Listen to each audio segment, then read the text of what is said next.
Hello, I'm Robert, and this is your Daily Buzz News Update.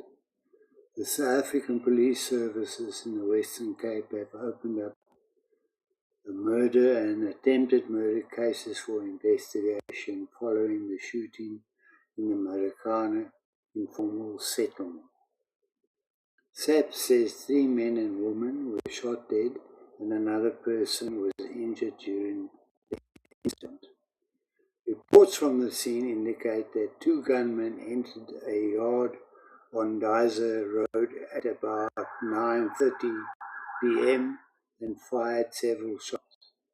A woman was injured during the shooting, left the scene before the police arrived.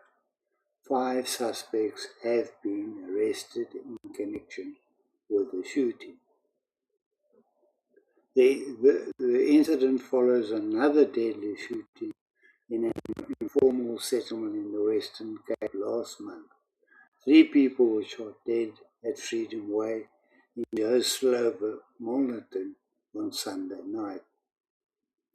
South African Police Service Provincial Spokesman Colonel Andre Trout said police are investigating a triple murder after the shooting at about 10:30 p.m.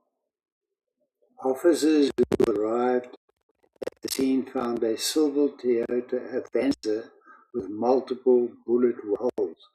Inside the vehicle were the bodies of 2 adult women who were declared dead at the scene. The body of a 36-year-old man was found meters away. Trout said the shooting may be taxi-related.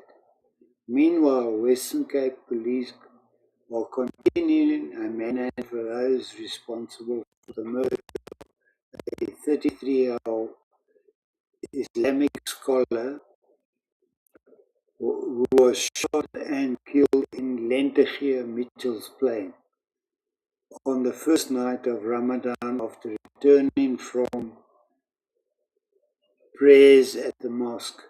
Police said he was allegedly shot 8 times on Candytuff Street and was declared dead at the scene. Thank you for watching. Please like and subscribe and comment below.